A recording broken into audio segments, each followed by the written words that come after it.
Here this Sunday. Well, we begin with a busy week expected with members of the Shelby County Commission and Memphis City Council approving their spending plans and possible tax hikes. Monday, Shelby County commissioners will consider raising the wheel tax and/or property taxes to pay for things such as an upgraded Regional 1 and a new high school.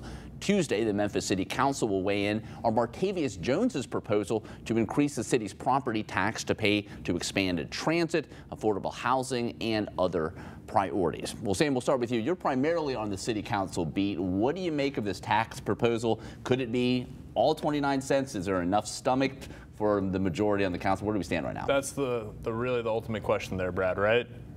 As we saw it at their last meeting, which was on June 13th, many members of the City Council were like, I don't know about 10%. We would be going essentially from a tax rate of $2.71 per $100 of assessed value to a $3 per $100 of assessed value. That's 10%.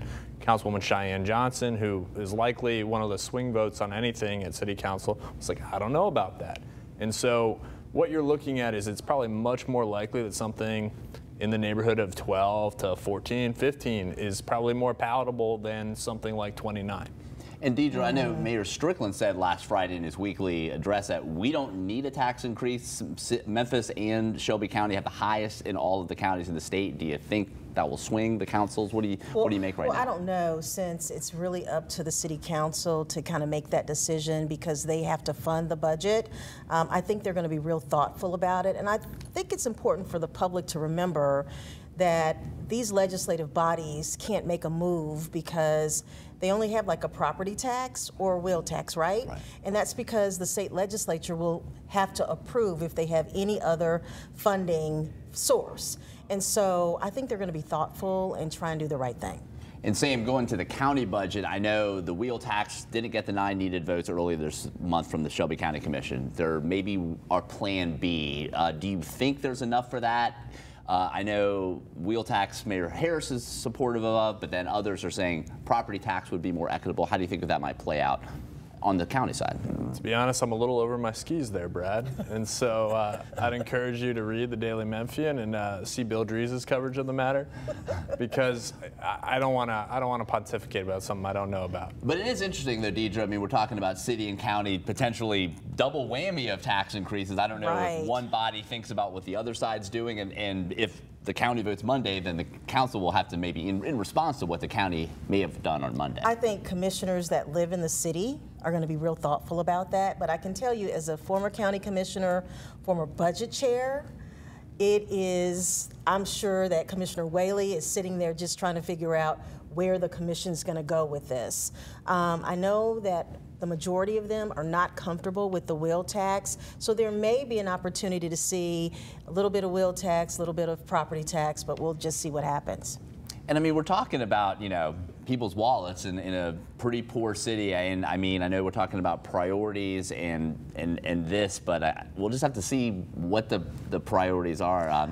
And I mean, we're talking about MATA, but Mayor Strickland, as you know, is talking about the $50 million that will soon come in to the coffers, and how might that impact? What the mayor is talking about is the debt cliff, right? And he's talking about the fact that the city's debt service is going to go down in 26 and 27, those fiscal years, so 25 and 26, and you're going to have more of the property tax revenue to spend.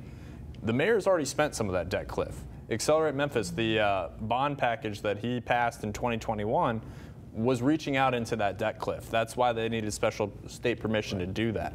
And so while the mayor's talking about that, and that's something that's being talked about, I think, by some mayoral campaigns, that's a long way away. And as I think we're going to talk about next with the polling data that's been coming out of my shop recently, it's what you're talking about at the City Council, and you're talking about with Regional 1 and the schools there. Those are essential needs. Those are things that they're giant construction projects, the Regional 1 and the schools are.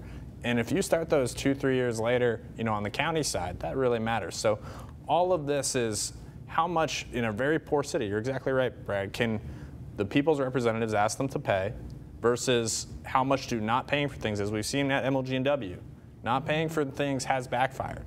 And so that's really the balance here.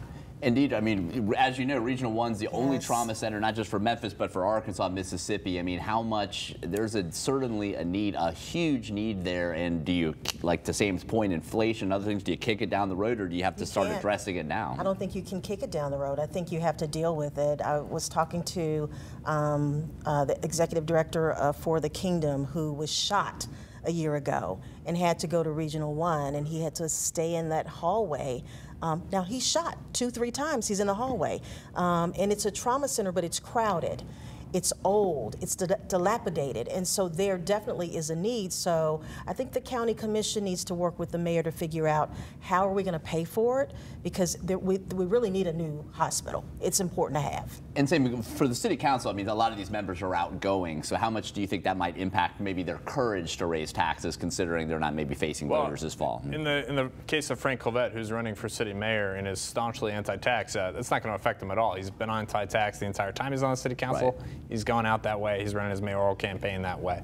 I think, you know, you could see that, but to be honest, I would honestly look more towards those who are on the city council and who are going and are running for re-election to actually be the ones that are going to take the tough vote to maybe raise taxes. I would look to them. And that could be the swing vote for sure. Absolutely.